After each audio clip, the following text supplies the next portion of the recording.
Praise the lord. తండ్రి వాగ్దానం, యెహోవా నిన్ను నిశ్చయముగా ఆశీర్వదించును.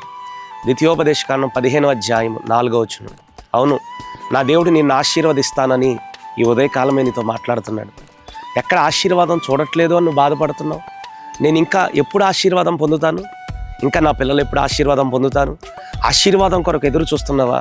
అసలు మనల్ని పిలిచిందే ఆశీర్వాదముకు వారసులగుటకు నేను మిమ్మల్ని పిలిచితిని అని ప్రభువు అంటున్నాడు. అవును, నువ్వు ఆశీర్వాదం పొందుతావు, నువ్వు భయపడబాక. నీ పిల్లలు దీవించబడతారు, నువ్వు భయపడబాక. నీవు వృద్ధి పొందుతావు, నువ్వు భయపడబాక. నీ వ్యాపారంలో విజయాన్ని పొందుతావు, నీ పిల్లలు ఆశీర్వాదాన్ని పొందుతారు, నీ కుటుంబం ఆశీర్వాదాన్ని పొందుతావు. ఖచ్చితంగా నా దేవుడు నిన్ను దీవించ మొదలు పెట్టబోతున్నాడండి.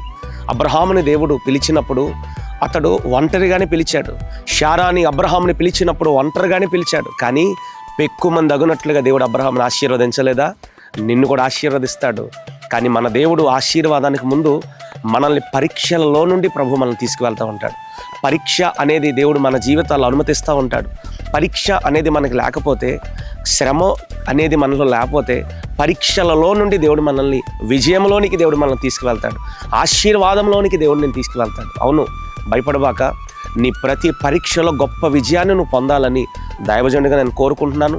నీ ప్రతి పరీక్షలో గొప్ప విజయాన్ని నువ్వు పొందబోతున్నావు. అబ్రహాము అలనాడు అన్ని విషయాల్లో దేవుడు అబ్రహాముని ఆశీర్వదించినట్లుగా నా దేవుడు నిన్ను కూడా ఆశీర్వదించబోతున్నాడు.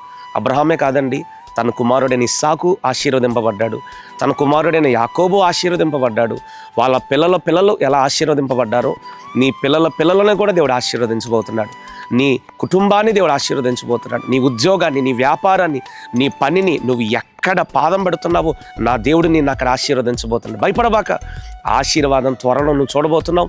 ఈ వాగ్దానాన్ని దేవుడు నీ సొంతం చేయాలని ఈరోజు ఈ ఉదయకాల సమయం ప్రభు నీతో మాట్లాడుతున్నాడు. యెహోవా నిన్ను నిశ్చయముగా, అంటే ఖచ్చితంగా దేవుడు నిన్ను ఆశీర్వదిస్తానని వాగ్దానం ఇస్తున్నాడు. ఈ వాగ్దానం ఖచ్చితంగా నీ జీవితంలో నెరవేరాలని దైవజనుడు నేను కోరుతున్నాను. ఖచ్చితంగా వాగ్దానం యందు విశ్వాసం ఉంచండి. ఈ వాగ్దానం నీ సొంతమగునుగాక. ఆమేన్. చిన్న ప్రార్థన చేస్తాను. మహాపరిశుద్ధుడా, ప్రేమస్వరూపైన మంచి యేసయ్య, నీ పరిశుద్ధ ఘనమైన నామానికి స్తోత్రములు. అవునయ్యా, నిశ్చయముగా నేను నిన్ను ఆశీర్వదిస్తానన్నారు. ఈ ఆశీర్వాదం ఈ ప్రోగ్రాం చూస్తున్న బిడ్డలందరినీ మీరు ఆశీర్వదించండి ప్రభువా. ఇంకెంతకాలం నేను ఆశీర్వాదం పొందట్లేదు, ఇంకెంతకాలం ఇంకా నేను దీవించబడనా, ఇంకా నేను ఆశీర్వాదం చూడలేనా, నా పిల్లలు ఇంకా ఆశీర్వాదం చూడలేరా అనే దిగులు, ఆందోళనతో, అనే భయంతో ఒకవేళ ఇక్కడ ఈ వీడియో చూస్తున్నారేమో ప్రభువా. బిడ్డలు మీరు ఖచ్చితంగా ఆశీర్వదిస్తానన్నారు. పిల్లల తరాలని నేను ఆశీర్వదిస్తానన్నారు. అలాంటి అబ్రహాము తరంను ఆశీర్వదించిన దేవుడవు. మా తరం పిల్లలందరినీ కూడా, ఈ వీడియో చూస్తున్న వారి కుటుంబాలను కూడా, వారి వ్యాపారాలను, వారి ఉద్యోగాలను కూడా మీరు ఆశీర్వదించ మొదలు పెట్టబోతున్నారు. ఈ వాగ్దాన బిడ్డల జీవితంలో నెరవేర్చమని యేసుక్రీస్తు పరిశుద్ధ నామమున ప్రార్థించి వేడుకుంటున్నాం తండ్రి. ఆమేన్. ఆమేన్.